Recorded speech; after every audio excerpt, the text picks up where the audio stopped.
My people, how una dey today?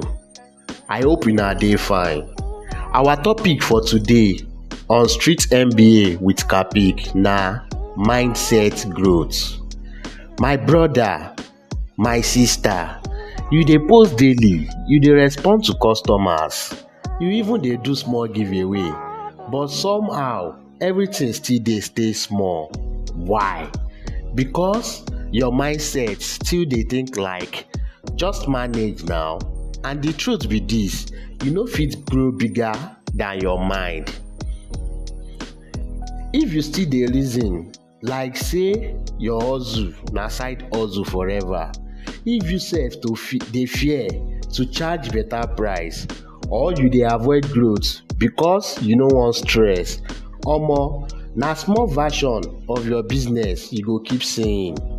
Dat year like dat, I get one guy wey dey do graphics.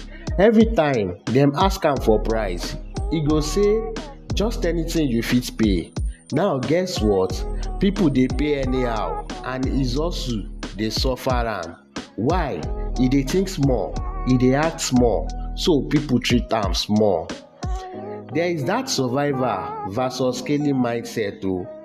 You dey survive or you dey scale, brother Ejiro. Make I explain. Survivor mindset na when you dey do everything just to get by. You dey fear hire person, you dey cut corner, you dey say make I just sell this one and rest. But scaling mindset dey ask, how I fit reach 100 customer this month? How I fit build a system wey run even when I rest? Example, one babe dey sell perfume, start with 5 bottles. Instead of managing, she reinvest, she plan promo, she outsource delivery. Now she get reseller wey dey sell her product for her. She shift from survivor to structure. That's na scaling o. Sometimes no be enemy from village, no be lack of customer, na your own mind dey sabotage you. If you believe say you no deserve better pricing, if you dey shy to position yourself as premium, your business go follow that mindset o.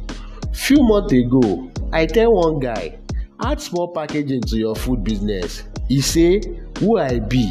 I no reach. You see, before customer reject am, him don reject himself. So, how you go break that mindset prison? Number one, expose yourself. Watch or read people wey dey win. Number two, join sharp community. No dey do lone ranger o. You need people to move grow. Number three, think like boss. Ask, how can I automate this thing? And last one, challenge your belief. Who tell you say you no fit hire sales boy or join man or even collect apprentice?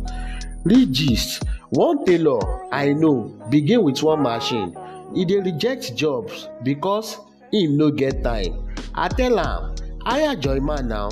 E do am. Now 3 machines dey run and e dey collect job from bridal houses.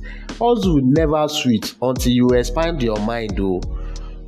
Your business go grow only to the size of the vision wey your brain dey allow.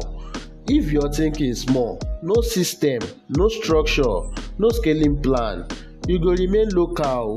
So today, ask yourself, how big is my mindset? This na Street MBA with Kapick. Class don close for today. Do not forget to click the like and subscription button. Also comment on how you move from surviving to scaling in your business. Apply the lesson learned for today. Washiri.